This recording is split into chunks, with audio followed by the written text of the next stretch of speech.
வணக்கம் and welcome to home cooking. இப்போ கத்திரிக்காய்னு பார்த்தீங்கன்னா நிறைய வெரைட்டிஸ் இருக்குங்க. நம்ம வீட்டில் விதவிதமாக ரெசிபீஸ் பண்ணலாம். ஸோ இன்றைக்கி நம்ம பார்க்க போகிற ரெசிபி செட்டிநாடு எண்ணெய் கத்திரிக்காய் குழம்பு. இது எப்படி பண்ணலான்னு பார்க்கலாம்.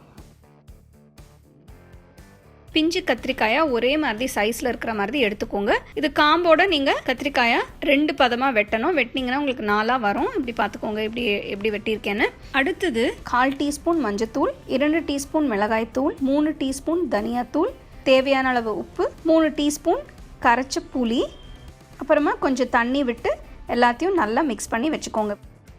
இப்போ இந்த மசாலாவை கத்திரிக்காய்க்குள்ளே தடவி நல்லா ஃபுல்லாக ஃபில் பண்ணிவிட்டு மூடி வச்சுக்கோங்க. இதே மாதிரி எல்லா கத்திரிக்காயிலையும் இந்த மசாலா தடவி வச்சுக்கோங்க.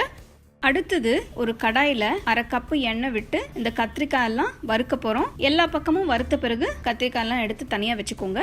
அதே கடாயில் 1/2 டீஸ்பூன் கடுகு, 1/4 டீஸ்பூன் வெந்தயம், 1/2 டீஸ்பூன் ஜீரகம், 1/2 டீஸ்பூன் பெருங்காயம், கொஞ்சம் கருவேப்பிலை, 1 கப்பு சின்ன வெங்காயம், இன்னொரு கப்பு பொடியாக நறுக்கின சின்ன வெங்காயம், அதுவும் போட்டுட்டு நல்லா மிக்ஸ் பண்ணுங்க.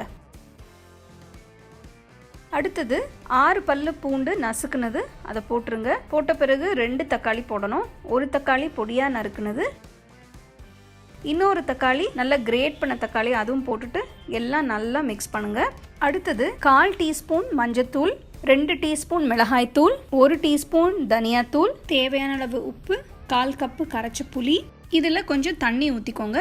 குழம்பு நல்லா கொதிக்கிற சமயத்தில் இந்த ஃப்ரை பண்ண கத்திரிக்காயை அதில் போட்டுட்டு ஒரு 15 நிமிஷம் நல்லா மூடி வச்சுட்டு திறந்து பார்த்தீங்கன்னா கத்திரிக்காயெல்லாம் நல்லா சூப்பராக வந்திருக்குங்க. உங்களுக்கு வேணும்னா நீங்கள் 1 டீஸ்பூன் வெல்லம் போடலாம். நான் போட போகிறேன்.